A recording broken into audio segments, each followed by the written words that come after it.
AP మద్యం కుంభకోణం కేసులో ప్రధాన నిందితుడు కేసిరెడ్డి రాజశేఖర్ రెడ్డి ఆస్తుల జప్తుకు ప్రభుత్వం అనుమతి ఇచ్చింది. ఆస్తుల జప్తునకు ఏసీబీ ప్రత్యేక కోర్టులో పిటిషన్ వేయబోతోంది సిఐడి.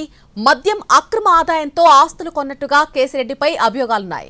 దాదాపు 11 కోట్ల రూపాయల విలువైన స్థిరాస్తులతో పాటు బ్యాంక్ అకౌంట్లో ఉన్నటువంటి 3 కోట్ల రూపాయలను జప్తు చేసేందుకు ప్రభుత్వం నిర్ణయించింది.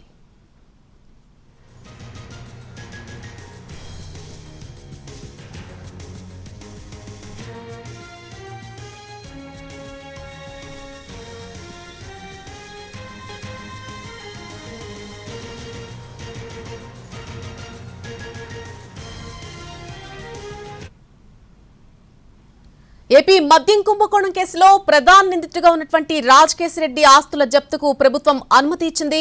ఆస్తుల జప్తుకు ఏసీబీ ప్రత్యేక కోర్టులో ఒక పిటిషన్ వేయబోతోంది సిఐడి. మద్యం అక్రమ ఆదాయంతో ఆస్తులు కొన్నట్టుగా కేసిరెడ్డిపై అభియోగాలున్నాయి. ఇదే అంశానికి సంబంధించి పూర్తి అప్డేట్ మా ప్రతినిధి శ్రీకాంత్ అందిస్తారు. శ్రీకాంత్, దాదాపుగా 11 కోట్ల రూపాయల విలువైనటువంటి స్థిరాస్తులతో పాటు బ్యాంక్ అకౌంట్ లో ఉన్నటువంటి డబ్బులను కూడా జప్తు చేసేందుకు ప్రభుత్వం నిర్ణయించినట్టుగా తెలుస్తోంది. పూర్తి ఇన్ఫర్మేషన్ ఏంటి ఈ అంశానికి సంబంధించి?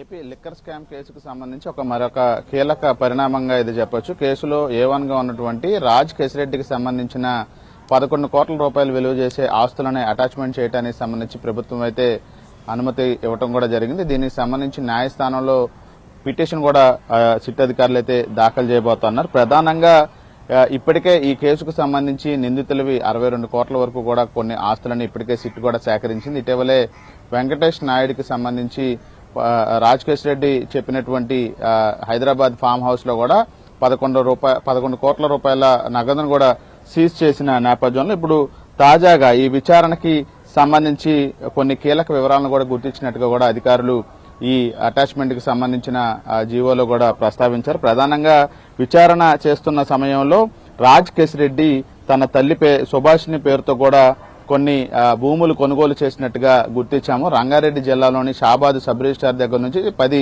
సర్టిఫైడ్ కాపీలు అందాయి. అందులో తన పేరు మీద కేసిరెడ్డి 27 ఎకరాలను కొనుగోలు చేసినట్టుగా గుర్తించాము.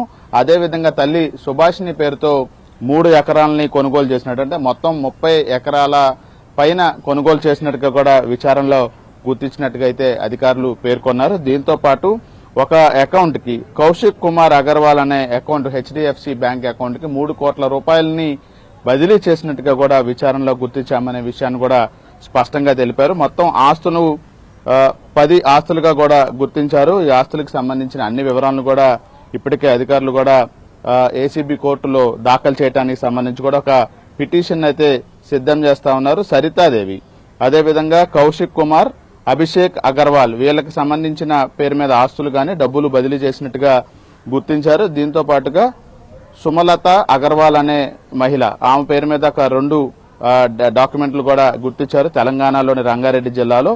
అదేవిధంగా అర్రా దేవేందర్ అనే వ్యక్తి పేరు మీద, అర్రా చెన్నై అనే వ్యక్తి పేరు మీద కూడా ఎకరాల కొద్దీ ఒక్కొక్కళ్ళ పేరు మీద కూడా ఎకరాల కొద్దీ భూములు 3-4 ఎకరాల పైన కొనుగోలు చేసినట్టుగా కూడా అధికారులు గుర్తించారు. అదేవిధంగా 3 కోట్ల రూపాయలు కౌశిక్ అగర్వాల్ కి బదిలీ చేసిన సొమ్ము, వీటన్నిటినీ అటాచ్మెంట్ చేయడానికి ప్రభుత్వం తాజాగా జీవోను కూడా విడుదల చేసిన నేపథ్యంలో ఈ అంశాలన్నిటితో ఏసీబీ కోర్టులో సిట్ అధికారులు అయితే కేసిరెడ్డికి సంబంధించిన ఈ ఆస్తుల్ని సీజ్ చేయడానికి, జప్తు చేయడానికి అయితే ప్రస్తుతం పిటిషన్ ఇవ్వాలా లేదా రేపు దాఖలు చేసే అవకాశాలు ఉన్నట్టుగైతే మనకి తెలుస్తోంది. గతంలో కూడా కేసిరెడ్డికి సంబంధించిన డబ్బు గానీ 11 కోట్ల రూపాయలను కూడా సీజ్ చేశారు. దీంతో పాటు కొంతమంది నిందితులకు సంబంధించిన 62 కోట్ల రూపాయల ఆస్తుల అటాచ్మెంట్ కూడా గతంలో అటు ప్రభుత్వం అనుమతి, తర్వాత న్యాయస్థానం కూడా అనుమతి కూడా ఇచ్చిన నేపథ్యంలో ఇప్పుడు కేసు కీలక దశకి వచ్చిన నేపథ్యంలో ఈ సమయంలో మరోసారి కేసిరెడ్డి ఆస్తుల అటాచ్మెంట్ కి కూడా ప్రభుత్వం నిర్ణయం తీసుకోవడం, అనుమతి ఇవ్వడం అనేది ఒక కీలక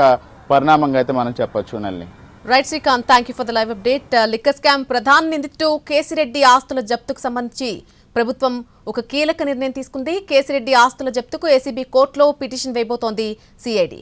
మద్యం అక్రమ ఆదాయంతో ఆస్తులు కొన్నట్టుగా సిఐడి అభియోగాలు మోపుతోంది. దాదాపు 11 కోట్ల విలువైనటువంటి స్థిరాస్తులు, అలాగే అకౌంట్లో ఉన్నటువంటి 3 కోట్లు కూడా జప్తు చేసేందుకు ప్రభుత్వం అనుమతి ఇచ్చింది.